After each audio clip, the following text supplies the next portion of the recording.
শয়তানের ক্ষমতা খুব বেশি, ক্ষমতা এত বেশি ক্ষমতা। আল্লাহ যখন বললেন এই সরে যা, আমি যে তোকে বললাম যে আদমকে সিজদা কর, সিজদা করলি না কেন? বলে আদম মাটির তৈরি, আমি তো আগুনের তৈরি। ও নিম্নমুখী, আমি ঊর্ধ্বমুখী, আমি কেমনে তাকে সিজদা করি? সর এখান থেকে, সর, তোর অহংকার বেশি, সর এখান থেকে, সর। তখন বলছে আচ্ছা ঠিক আছে সরে যাও, আমার একটা কথা। হ্যাঁ কি কথা?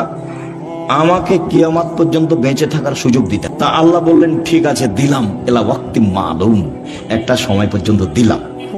যেমন পেয়েছে সময় তেমনি বলছে ওয়া ইজ্জাতিকা ইয়া রাব্বি, হে আমার প্রতিপালক, তোমার সম্মানের কসম, লাউ বিয়ানিল ইনসানা মাদামা তারহুম ফি আসাদিহিম, আদমের ছেলে মেয়েকে পাপ করাবো করাবো করাবো, ওকে আমি ভুল পথে নিয়ে যাব যাব যাব, ওর দেহে যতদিন শ্বাস আছে আমি তাকে পাপই করেই ছাড়বো।